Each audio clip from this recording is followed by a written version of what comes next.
Time for some clinical peanuts.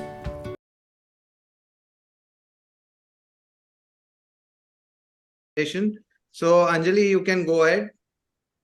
Yes, good evening, everyone. I'm Dr. Anjali. I'm doing second year PGT in West Bengal. So I will be presenting a case. So shall I start, sir? Yes. Please go ahead. Uh, 8 years old male, a resident of Sonarpur, West Bengal. He came with chief complaint of itching of both eyes since 4 days. And patient was apparently all right 4 days back when he developed irritation and itching, first in left eye followed by right eye. Both eyes also had minimal discharge and mattering of the eyelids. There was minimal eye redness, but no decreased vision or diplopia or photophobia was there. No. The next slide. And past ocular history, no, there was no history of eye trauma or surgery, and he was not on any ocular medications. And in past medical history, he was born at term without any and not on any systemic no history of systemic medical illness. The next.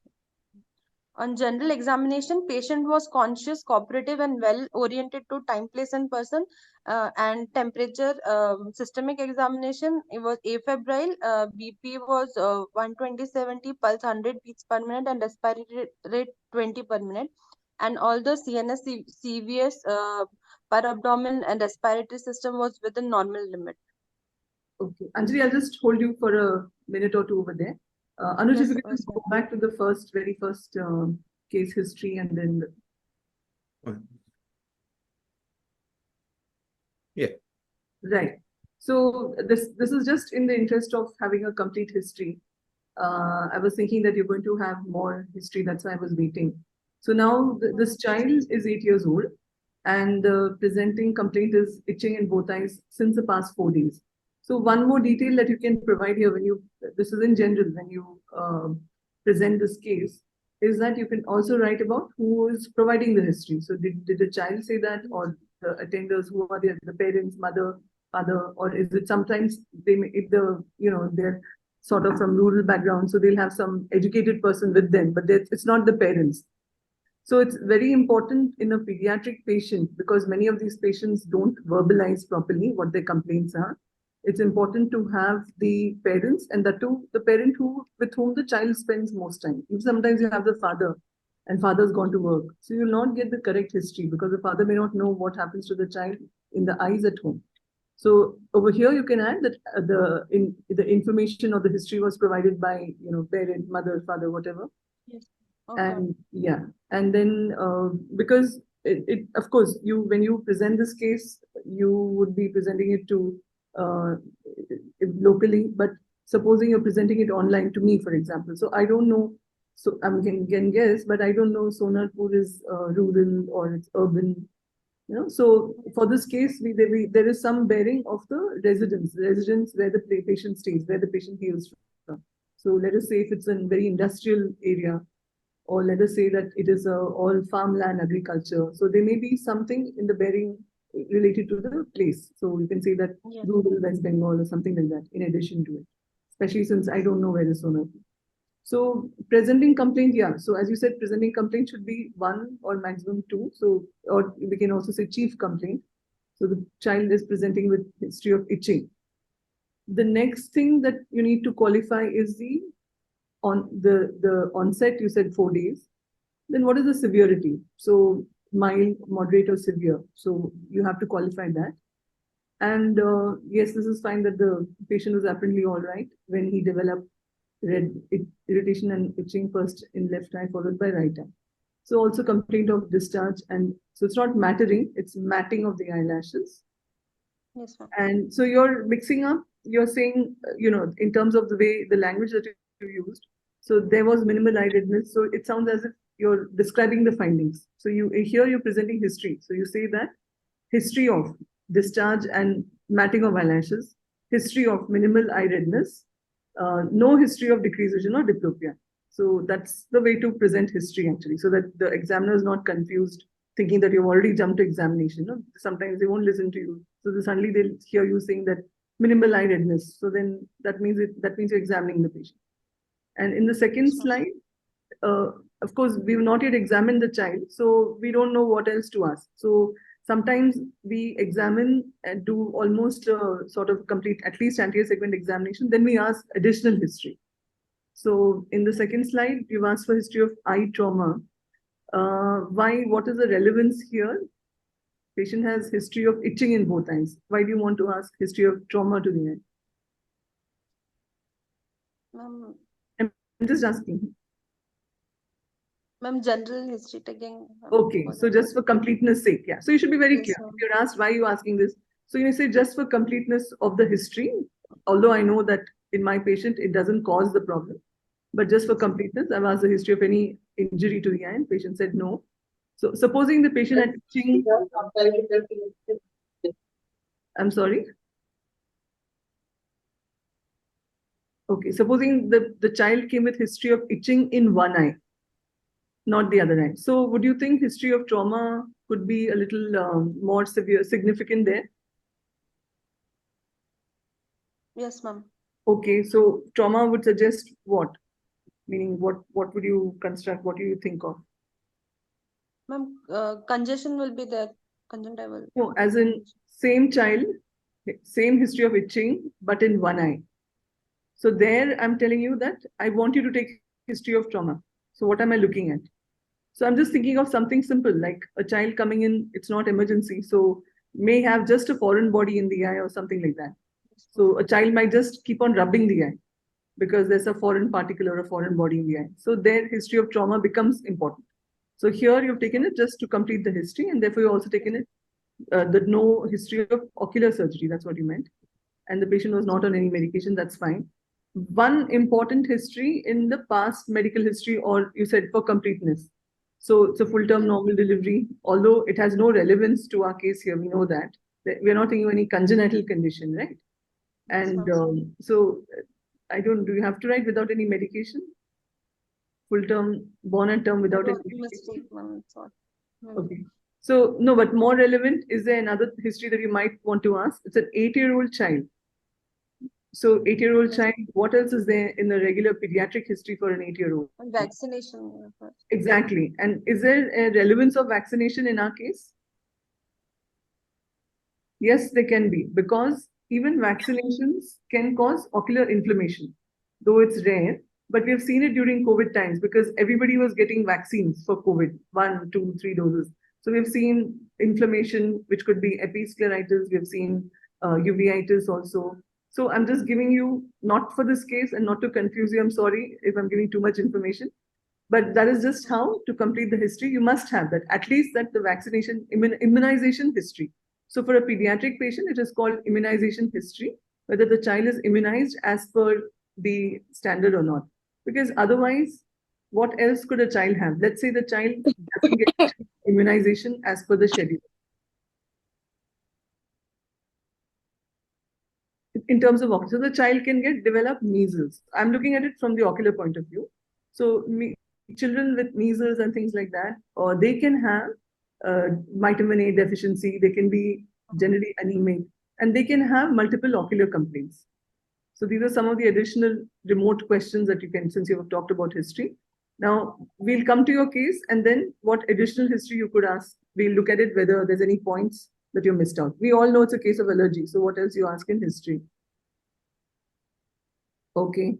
So since we all know it's the case of allergy, the additional points that you can ask is that it's only 4 days, but when does it get worse? The child goes out to play, goes out in the sun, and then it gets worse. Let us say that it's not 4 days. Let us say it's more than 4 days. So you can ask that history also.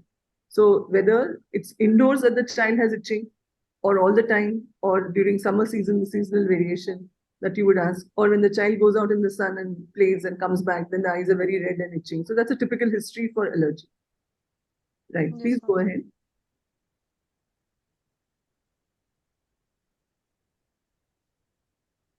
On ocular examination, visual acuity in both eyes was 6/6 and near vision was N6 in both eyes. Right. So as Rohan said that any travel history. So what I said is that when you examine the patient, then you figure out what, because it's only a 4-day history. So for me, if a child comes with a 4-day history of itching, irritation in the eyes, my first idea would not be allergy actually. Then I'll see, okay, if I see any findings, then I would go back and ask the patient, the parents, is this the first time? Surely it must have happened before also. Or are you sure it's only 4 days? Because they won't develop findings like you're written here in 4 days. So it's probably longer. Then, as Rohan said, that travel history. So recently going to some other place, because at their home atmosphere they may be fine, but when they go out somewhere, they're exposed to allergens, so they might get itching and so on. And additionally, exposure to pets. That is, do they have pets in the house? So does the child have? So we immediately ask for other allergies. Does the child have asthma, genuine tendency for getting allergies, sneezes, allergic rhinitis? So these are all the associated allergies that can happen in children with VKC. Even family history. Sometimes there's a genetic component that other family members are very allergy prone. Right. Please go ahead. Go ahead, please. On slit lamp examination, lids, the matting of eyelids were there, conjunctiva was congested, and cornea, limbal conjunctival papillae were present. Anterior chamber were within normal limit, iris within normal limit, pupil was normal size and normally reacting in both eyes, and lens was clear, and fundus was within normal limit. Okay. So I have another problem with your mattering of eyelashes. Sorry, ma'am. So matting of eyelids. So it's usually matting of eyelashes. And for eyelids, you can say that eyelids were gumming of eyelids or something like that. So I understand what you're saying. You're saying that there were crusts and there were deposits at the eyelashes, which are closing the eyelids together. Right.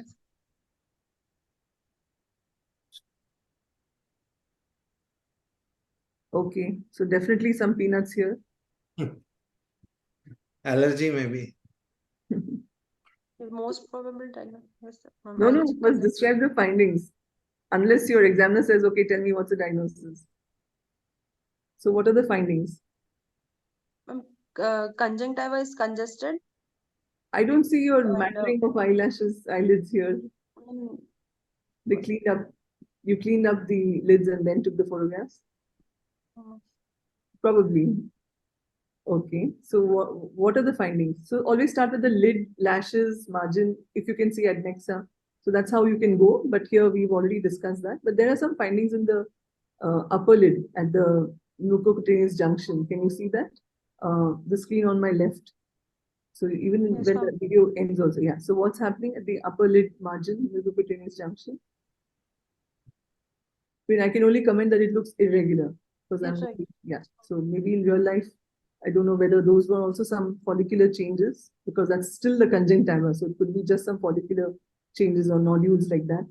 So that can be expected in allergy, although you expect papillae more. Okay, so coming to the meat of the story, that is the limbal findings. What do you see there? Limbal conjunctival papillae were there. Yeah, just before that, you can see congestion. You would conjunctiva shows congestion. Yeah. Then how will you describe? Yeah. Are you saying something? Papillae, limbal conjunctival papillae are seen and congestion is there. Yeah. Why don't you say that you will see, describe what you like, how you would, like you're a novice, you don't know this word papillae. So you can say that you say limbal whitish nodules, translucent nodules, which are present at the limbus, almost how many degrees? 180, 200 degrees, something like that. Inferior we can't see, though the video is not taken. Superiorly there. Correct, yeah. So superior at least about up to 10 o'clock to 2 o'clock or something like that. That's how you need to describe it. So there's prominent limbal thickening. Along with that, there are multiple nodular yellowish white or whitish nodular lesions located at the limbus from around 10 to 2 o'clock. In addition, the the vasculature of the limbus appears congested, right? We can't Yes, ma'am. we don't know about the cornea because we're not able to. It looks okay, but we really need to stain it and see. Because there's a slight loss of sheen. I bet there would have been some corneal findings, a few of them. I don't know. Anuj is a patient that you saw. Yes, ma'am. The cornea was fine, ma'am. There were no The SPKs. quality of the video, ma'am. Okay. No, it looks fine. I was just wondering. So, Anjali, what corneal findings could you have? Ma'am, punctate erosions may be there. Yeah, very good. So, Papillae what are do you there. call when you see multiple such sort of SPKs which are there on the cornea? In the case of VKC, they look a little whitish. You don't even have to stain the cornea. You can see that even without stain. Superficial punctate erosion. Oh, yeah, sure. But actually, it's called flower dusting. It's like as if somebody's gone and sprinkled flour on the cornea. So you see multiple whitish looking, you know that they're on the epithelium because that's where they're located. And when you use a slit lamp, especially when you take a slightly oblique view, you can see it's almost looking like gray or white, like a little chalky. So it's called flower dusting of the cornea. Yes. So there's also slight pigmentation at the limbus. So limbal pigmentation, prominent limbal pigmentation is also one of the classic findings in allergy. Right? So with this much, can you come to a diagnosis now, doctor, as they ask you on the exam? Ma'am, vernal allergic conjunctivitis, vernal keratoconjunctivitis. Which one you want to say? Ma'am, vernal keratoconjunctivitis. Okay, you want to classify it because what is the one thing you did not do, or maybe Anuj would have done, and he will tell you what are the findings. So classify it, meaning that how do you classify VKC based on the clinical appearance? Palpebral, limbal, Yeah. and mixed. Yeah, very good. So what is the one thing that we can fail Anuj for the exams because he didn't do to classify? So how do you, so you missed examining some other portion of the eye, right? Which portion is I'm that? everting the lid. Correct. Yeah. So let us say, so what do you expect? Let us say that you're averting the lid. What do you expect to see? Papillae will be there. Okay. And what about the papillae? So supposing there are papillae, then what would you call it? Meaning which form is it? You mentioned the three forms. Palpebral. But there are limbal nodules also, no? Ma'am, this is limbal keratoconjunctivitis. Correct. This is limbal type. But supposing you flip the upper lid, invert the upper lid, and you see that there are papillae on the tarsal conjunctiva, along with limbal nodules, then what type is it? Ma'am, mixed. We can call it mixed. Okay. Yeah. People from the audience also can answer. I think there are many. So anybody else also. It's not like I'm grilling Anjali, otherwise she's going to feel very stressed out. So can somebody answer the in the papillae? What is it? How do you grade the papillae? And can you describe what you see in VKC?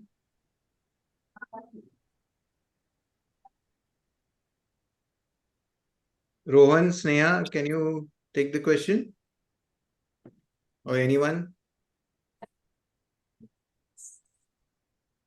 While somebody is answering, so Shaiban has asked, can we label them as trantas spots? So what is the one thing that these limbal nodules have which look different from honor trantas spots is that these are glistening to look at in the video that it's a very nice video actually. It very beautifully shows. Honor trantas dots or spots are on top of those. So the next stage, if you wait a little bit more, then they get those whitish little deposits on top of it. So there's nothing but epithelial cells which are now devitalized and just sort of mashed and sitting together.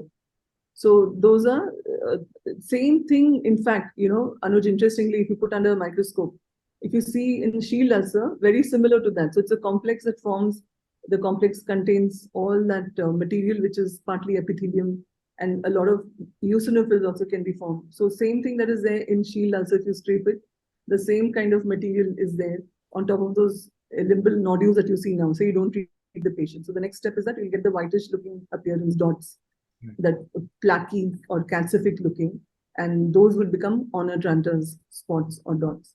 So that will be one more finding. So can somebody classify the limbal papillae? Anjali? Yeah. I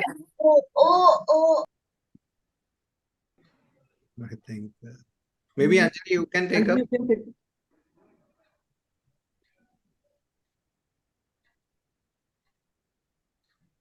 So in the interest of time, we can go from grade. So we can either say mild, moderate, severe, or we can grade them from 0 to 4, where 0 would be hardly no papillae, normal. And the grade 1 papillae can be present in normal individuals also. It doesn't have to be in disease. So for patients with allergy, you should have at least grade 2, grade 3. And then grade 4 would be the giant papillae or the cobblestone papillae. So can anyone say what are these cobblestone papillae? Anyone who's seen them will never forget them.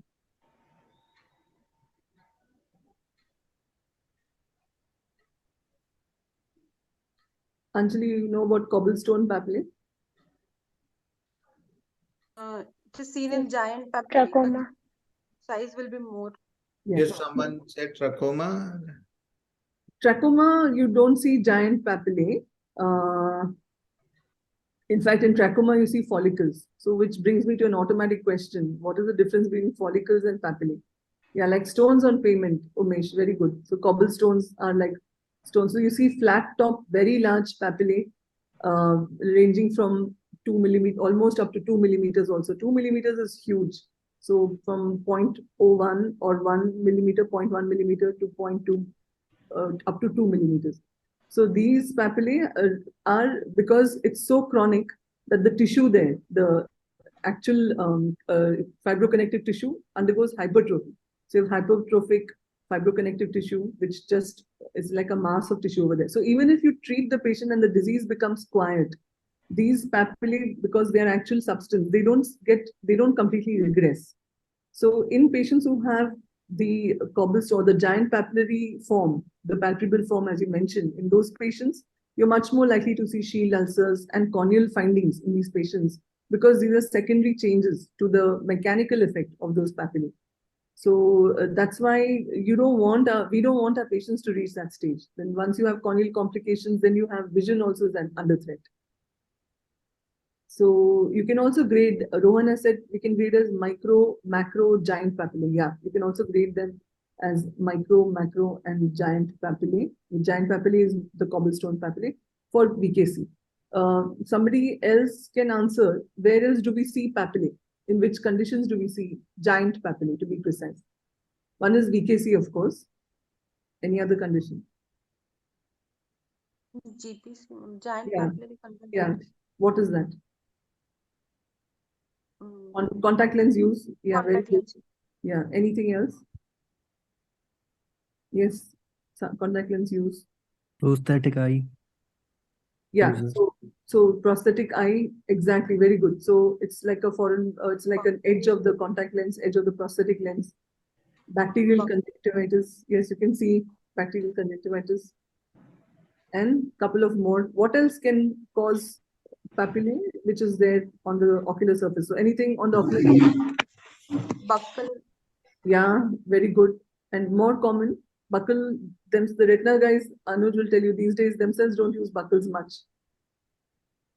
So more common would be suture. So you can have sutures in various surgeries, whether it's cataract surgery or glaucoma filtration or whichever surgery. So this suture is staying there in the superior conjunctiva, bulbar conjunctiva, and then it's continually eroding the target conjunctiva, and there's a foreign body reaction to it. So you have a giant papillae. That is very classical. Yeah, Nikhila has actually said that due to sutures. Very good. So these are some of the causes of giant papillary conjunctivitis. Okay, going back to our case. Shall we go back to our case, Anjali? Yes, ma'am. What next, Anjali? That's what ma'am is asking.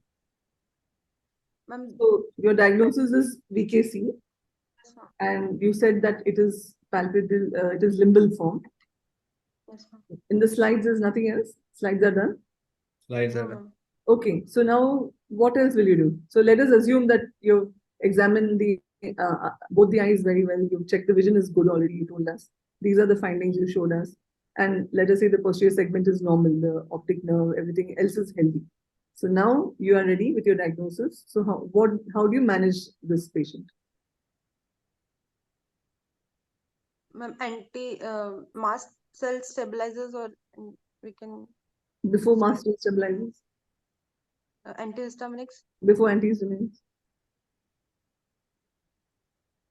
anti. So that means what I'm, in other words, asking you, what is a non-pharmacological therapy first? The first and most important thing that we need to. ask the Cold patient compression. to rub, Yeah, very good. rubbing of eyes should. Right. So you have to you can instruct them to avoid eye rubbing. How can you avoid eye rubbing? So now we have to provide them solutions for avoiding. Wear glasses.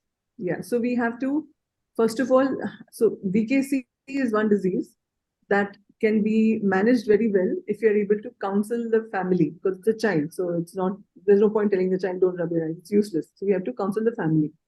Most of the time, the family just wants you to make the child stop the eyes from rubbing the eyes, give you some magic medication they use for 1 week, and the problem is gone. So most of the time, that's expectation from the family, which is not wrong.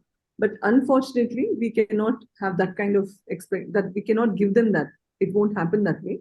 And we have to, first of all, counsel them that this is a allergic disease. So typically what I say is that, just like how you have allergy, you don't know what you're allergic to. So you might keep sneezing and so on. So these diseases cannot go away in a day or 2 or 3 or 4, but you need to control the disease. And the first step is to make your child avoid rubbing the eye. And how do you do that? Is that every time you notice that they're trying to rub the eye, you have to apply cold compress. Even before that, you have to check what are the things that makes the child want to rub, which event makes the child want to rub the eye, like going out in the sun, playing in the mud and coming home, or whatever, seasonal variation and so on. And it's when it's very hot. So you have to elicit that history and traveling and coming back. And once you get that history, then you say, okay, these are the things that you need to avoid for your child, or sun protection, or wear a cap in the hot sun, and don't send your child unsupervised to play in the mud and so on. So then after that, you say the cold compresses part. So typically I say that whenever you see the child is rubbing the eye, you make the child lie down and apply not ice to the eye, because you can't tolerate that. There's also called something like ice shock. You can cause damage due to ice to the eyelids and so on. So it should never be ice, but little bit better than tap water, little cooler water is what they need to apply a cold compress. So with all of that activity, first of all, the family feels they're doing something positive. And secondly, by putting that cold compress, the child cannot rub the eye, should not rub the eye. And then somebody mentioned that protective glasses or something so that the child doesn't have access to eye rubbing. So that's also a good idea. And then lubricants, as somebody mentioned. So lubricants, the idea is that yes, it's supposed to dilute the toxins, or it's supposed to just clear the toxins, but it also soothes the eye, importantly. So this is the first level. So this is the first building block before we start off with anything else. The second building block is what now for treatment? Antihistaminics. Antihistaminics. So how do antihistaminics work?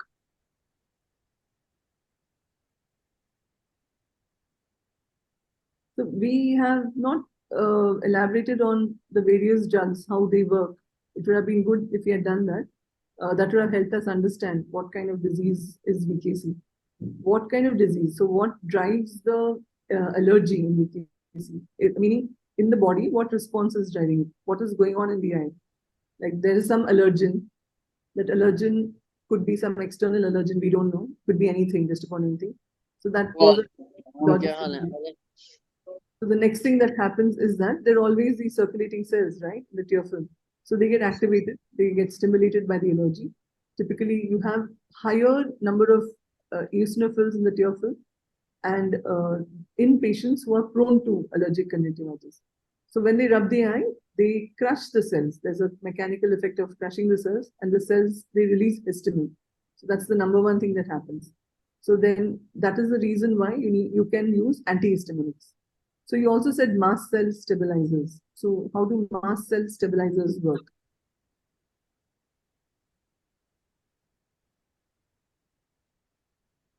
Anyone else can take the question and name the drugs which we commonly use? Or Anjali, you can only tell us. So sodium chromoglycate. Sodium chromoglycate and ketotifen. Okay. So what is currently just to update all of you, so if the more recent trend is to use dual acting agents. So dual acting agents that are available now are a combination of antihistaminic with a mast cell stabilizer. So conventionally, like 20 years ago, we started with sodium chromoglycate. That was pretty much mostly what was available, and some antihistaminic could have been available. But for the past several years, we now switch over to the first line. If you have a patient with mild disease, is to use dual acting agents like oloapatdine, and there are a few others like that. No commercial interest in any of them. Can I quickly share a slide or two? Please go ahead. So this is exactly what we're talking about. This is your first building block. So avoid exposure to the allergen and lubricants, cold compresses, etc. On top of that, the second building block this is for mild version of VKC. So dual acting agents, what we described. So antihistaminic and mast cell stabilizer. The third building block that we use, that I will come to, is that now let's say that we have controlled the disease with this, but we need long-term therapy. We know that it will recur. Most of the time we use either cyclosporin A or tacrolimus ointment. Nowadays, most of us, at least in institutes or in practices, we use tacrolimus ointment because that builds a long-term therapy for the child. You don't keep on getting recurrent disease. What is the role of topical CSTs, corticosteroids? Is that many of these children come to us with flare-up. That's when the parents bring them, not when the disease is just very mild. They come to us with more severe disease. So all of these first, second, and third building blocks won't work. Nothing will work. So you have to give short pulse of corticosteroids, such as FML, fluoromethanol, Lotepred. So these are rescue therapy for the time being. And then once that acute episode is gone, then your dual acting agents, all of these will start working. These will not work when the disease is very angry, very high disease. Then this is more for not, meaning you may hopefully not have to use systemic treatment, but we see very severe, very bad kind of VKC. So we end up giving systemic treatment. For the giant papillary cases that we described, we might have to give injections. So supratarsal injection of steroids. So we also do that. And then I was talking about those, maybe for Anuj, it's more for Anuj, I was talking about those very flat top, large papillae. So in some of these cases, nothing is going to help. So you might even surgically excise them and put MMG. That's not for the rest of you guys. Hopefully you won't have to deal with such diseases. So I do have a lot of material also on it, but that will be boring. So we can just discuss instead. Strength of Tacrolimus, Ekta has asked actually. That's a good question, Ekta. So Tacrolimus is available as a 0.03% ointment. And how do we use it? Typically, it is very useful for the palpable form when you have the giant papillae and so on. And the way we can have two ways. Either we can have the parents put it at bedtime, just open up the eyelid and put like a 1 rice grain amount of ointment. That's what we tell them to use. Or if the child is not able to tolerate that, sometimes it has a little bit of stinging, then we can ask them to smear the ointment on the upper lid. So 2 or 3 times a day. And there is a diffusion. In fact, there's a recent publication also showing that they've measured the tear levels. They've asked the child to just ask the parents to put it here 2 or 3 times, I think. And they've measured in all those patients how much is the level of the drug in tears. And they actually showed that a fairly effective amount does come in the tears, meaning that by skin also it does diffuse. So that is the way to apply tacrolimus, either in the eye or cannot tolerate, then use it on the eye. So that I feel that really works very well. So most of the time in my practice, when I have a patient with mild VKC, I start something like oloapatdine, because the problem with sodium chromoglycate is it stings a lot, and they don't tolerate it. So either oloapatdine, I've tried the newer drugs, but they're just the same as oloapatdine, and I use any lubricant. And of course, all the other that I mentioned, explanation, I might give levocitrazine or something like that for acute episodes. Next is that. Sorry? Ma'am, L-caftadine? Yeah, L-caftadine also. So these are all new drugs you need to know from the exam point of view. So there are 4 or 5 drugs in the group of dual acting agents. So, do you feel any advantage of the newer ones, ma'am, over oloapatdine? I feel no advantage. Probably because I don't see the very mild cases. I usually see moderate to severe cases. So alcaftadine, keratoconjunctivitis, oloapatdine, all of these come as dual acting agents. Whereas the first line therapy, which we discussed, like disodium or lodoxamide, so they have its own advantages. I still would rather use one of these drugs than try to go with the new drugs because they are a little expensive. So the patients just lose interest in using them. You want to use something effective and also fairly inexpensive for the patient. So, ma'am, this short course of steroids, then how long do you continue this short course? Like, is it like weeks I or? use it just for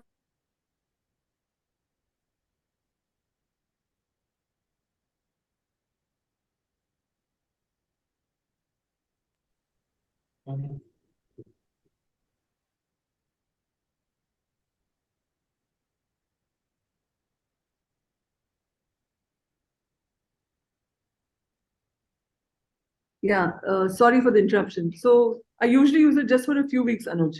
So Okay. maybe 2 to 4 weeks and then stop it and switch to one of the other agents, and usually Tacrolimus. Okay. And regarding this, I think, ma'am, are you there? I'm there. So regarding this classification, ma'am, in VKC, is there any clinical of classifying the papillae? Like, does it change the frequency or the dosage of the medicines? Like, So if you have a mixed like if you have it depends on what drug you select. Ultimately, it's the severity that the patient has that comes to you. So the classification doesn't matter much. It just depends on severity. okay. And what your point is? Yeah, Bansi, go ahead, please. Okay, anybody had this? Somebody has asked that is there remission even after prolonged course of tacro and cyclosporin? Do you mean remission, or you mean remission means that the disease is gone, it's become good now, it's gone. So if you mean the opposite of remission, so yeah, sometimes you have to use prolonged course, and in spite of that, you might get reactivation of the disease. So again, you start the same thing. You start some low dose topical steroids, and you continue with the drug. So eventually, the patient will slowly keep getting lesser and lesser, and at some point, it'll go away. It's like that. We also have one newer therapy, Anuj, which is uh, which is sublingual immune therapy, or even subcutaneous lingual immune therapy. So what there is that in some patients who have the severe allergy, like those as somebody asked that what keeps coming again and again. So if we can identify, and some dermatologists have specialized in this, they can identify the exact allergen to which the patient has the problem. And if they can identify that, they slowly keep giving a minimum amount of very, very micro amount of that allergen so that the patient slowly develops tolerance to it. But this takes years. It takes 5 years to 10 years to develop tolerance to it. So, but then in most of our patients, we've tried allergy testing and everything, and there's not a one-to-one correlation. We'll see that the patient is allergic to multiple things. So it's not a one-to-one. And ma'am, in terms of diagnosis, like if we are not able to diagnose it as VKC, Yeah. just perennial allergic conjunctivitis, then does the treatment change? Like if it is a recurrence, would we continue the same line of management as to go for tacrolimus and long-term immunosuppression, or do you feel that it is a different course? You mean VKC versus PAC? Yes, ma'am. PAC, we know classically that PAC in by definition means that it does not cause any of the chronic problems that VKC has. So you may continue to have it. So we can keep our radar low in terms of treating these patients and just give them the one that works symptomatically for that episode, and that's it. They get better. So traditionally they should get better. So every episode just treat that and that's it. But if the patient has to use so many medications, all the time, and the minute the patient stops the medication, again it restarts. Then for those patients, I'd rather start something to keep them quiet. Using Tacrolimus once or twice a day, topical, is much more useful than having to use 3-4 drops the entire year and keep having itching and so on. Okay. There's one question about shield ulcer. So this is a very classical situation where you have, as I mentioned earlier, that when you have the palpable form, you're more likely to have corneal problems such as shield ulcer, because of active allergy and the mechanical erosion by the shield ulcer. Shield ulcer also has grades, grade 1, 2, and 3. 2 has a 2A and 2B, and it depends on what is there in the base of the ulcer. So grade 1, there's just a defect with the base being very clear without any impacted material in it. Grade 2A, that is just about some slough in the base. So these two, grade 1 and 2A, can be treated non-surgically. So you can just start them on topical steroids and stronger steroids, maybe even prednisolone or something like that, 4 times a day, and start an antibiotic empirical, and you can apply a BCL to help the epithelium heal faster. So grade 1 and 2A will heal this way. Whereas grade 2B onwards, so the medical therapy alone may not work, because what is at the base of the ulcer is very dense impacted material. So you need to actually debride, you need to remove that material surgically, and then you can apply the same BCL and start steroids. Whereas finally, in the case of grade 3, the impacted material is like a plaque. So you need to literally surgically excise. And sometimes we put a little AMG there, because if it's a deeply seated plaque, then you just apply AMG to that area. So this is how you treat shield ulcers. The Deepthi has that, should we get refraction done in severe VKC cases? No, you should always first get the allergy under control and then refract the patient.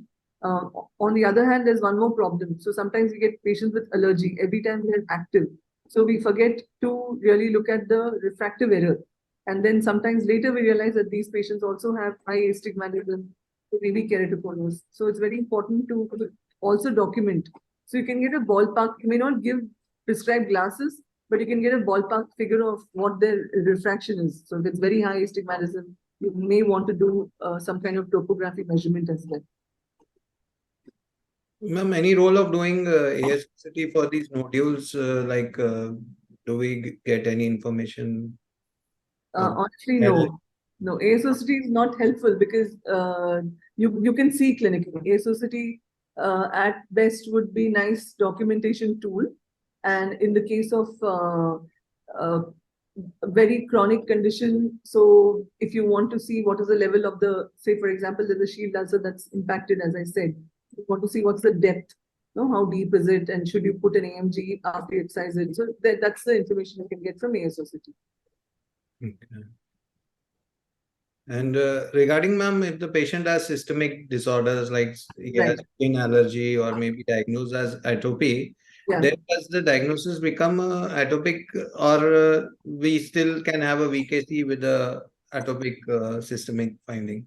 So when we have systemic atopy, then either we call it's like a grave, more severe VKC, but sometimes these patients have atopic keratoconjunctivitis, and these patients have a high chance of corneal involvement, and they can develop corneal scarring. So it will be very aggressive with therapy and systemic therapy, including sometimes we might want to use some immunosuppressant systemically to control the disease, and we'll have to work with a specialist for the systemic component as well. The atopy is very bad, including the eye. Somebody asked for the role of systemic antihistaminic. So I use that for patients who have quite a severe disease, but the newer generation antihistaminics. So either the ones which don't sedate.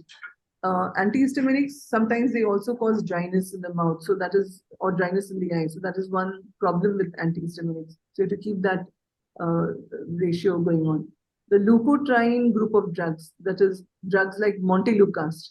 So these are supposed to be allergy modifying agents actually, and these are used by dermatologists as well for modifying systemic allergies. So we can use, and even for asthma and so on. So we can use that drug for the eye. There's some publications saying that montelukast has some positive benefits for VKC. So is there any difference in, ma'am, clinical presentation between AKC and VKC? Identify clinically, like Yeah, well, except that AKC patient would have corneal scarring earlier. I think the symptomatology would be a little different. Okay.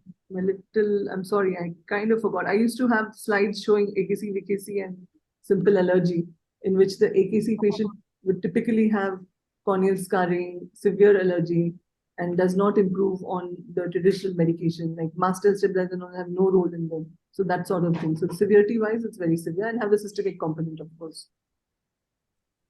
And lubricating, ma'am, do we continue on a long-term basis, or it's just only during the active phase? Frankly, lubricants, if to be very honest, I don't think lubricants have any role. Okay. So it'll keep the patient busy. It soothes the eye. So that's the only positive benefit. Otherwise, for once I finish up with the initial plan, so I don't keep lubricant as a continuous medication. I usually, supposing if I'm using mast cell stabilizer or dual acting agent, that's what I use. Or if I'm using Tacrolimus, that's what I use. I don't use lubricants. So I think they really don't have much role. They don't harm, but Any other question? But for the exam point of view, you can say lubricants. You will say lubricants because in the textbook it's written that washes out the toxins and so improves the tear and so on. So you can continue to say that. So do we have any other question? Yes, Shaiban, if anything is there, you can just use the mic.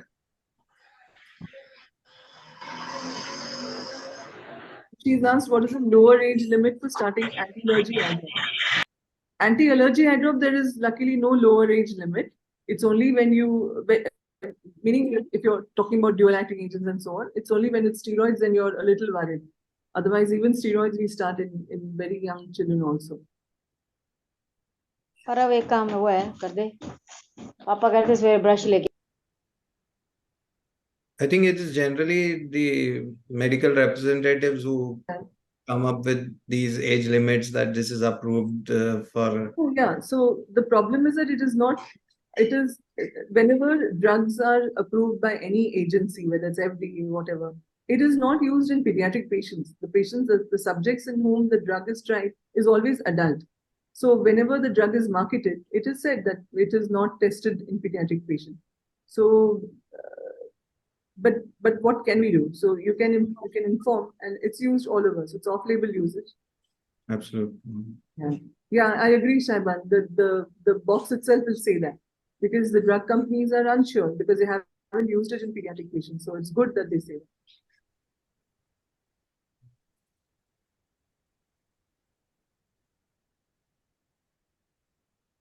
Any role of alternative medicine? Which one? I don't know. As long as it's not a steroid and the patient feels good, I have no problem. But you're asking the wrong person for alternate medicine. I'm a strong disbeliever in alternate medicine. That was just for completion's sake. Yes, definitely, yeah. As long as it's not a steroid, because sometimes many not very scientifically organized people who dispense these medications are actually giving minimum doses of steroids to the patients, which will cure everything, which they'll feel good, whatever chronic disease will go away. So, but then it's steroid, so they have other problems with it, which will develop with it. What can be given in recurrence after finishing short course of low-dose steroids in mild allergic conjunctivitis, in 2, 3 or I think Tacrolimus ointment. So we have to go with a long-term plan of using the ointment for these children.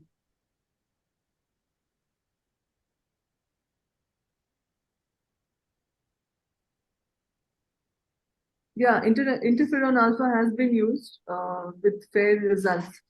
I would not say Tacrolimus is upcoming. It is already there. Most of us, we use that. But interferon alpha is one more that there are publications about it. Again, though, I think that drug will sting a little bit. So that's a problem. But yeah, we can use cyclosporine and tacrolimus, ma'am, because cyclosporine we get yeah, that's right. The dose of cyclosporine is very, very low. All the publications that have talked about efficacy and the efficacious dose of cyclosporine is actually higher. So we get 0.02%, and the minimum effective dose actually is 0.1. So I used to use cyclosporin for many years when we didn't have anything else, and I never felt it worked in allergy. It just, according to me, didn't work. And then afterwards, we started getting Tacrolimus and we switched to that ointment. And I could observe in my patients that how well it was working. We had a response for the giant papillary limbal, the palpebral form of BKC, we had improvement. So I could slowly wean patients off the other drugs, off steroids, decrease the number of times they have allergy flare up. So I'm quite solid and convinced on Tacrolimus. And in these giant papillae, any role of giving a local steroid injection like a Yeah, that's right. I mentioned that. So supratarsal steroid, especially for somebody asked about shield ulcer also. I forgot to answer in that question. So that patient if has GPC with shield ulcer, so supratarsal injection of steroid works wonders. Of course, you should monitor the intraocular pressures. I think Anjali missed that point in the IOP is very important in these cases. Yeah, she said normal. Achha, okay. That is a number I didn't remember saying. So, anyone having any doubts? Because ma'am has a busy schedule, so she has taken a time out, so we cannot drag her too long. If any other questions is there, you can just put in a message, and I am sure ma'am will definitely answer it. And I think we will wrap it up, ma'am. Thank you very much. It was really great. At least it was very helpful for me because these questions which everyone was asking is all which I wanted to know, and we have a great response because we have had even residents and consultants joining, and we have Dr. Atul Kadane, who's honorary secretary of MOS. He's also been there since beginning. So, yeah, I am also here. Thank you very much, ma'am. Actually, so much things in a private practice we deal with this such patients and so many concepts that clear and it get brushed up. No, so I was there right from the first to the last. I am listening to you. Thank you so much. Thank you very much. Thank you. So thanks a lot, ma'am, and we hope we can catch up again. Maybe. Thanks, Tanush. Thank you for this opportunity. It was wonderful being on this forum. Thank you so much. Thank you, ma'am. Thank you. Have a good evening. Bye, everyone. Bye. Okay, bye, sir. Okay, thanks, Anjali. That was great, and we'll see you again. Yes. Thank you, sir. Okay, bye. Thank you. Bye bye. Okay, bye, sir.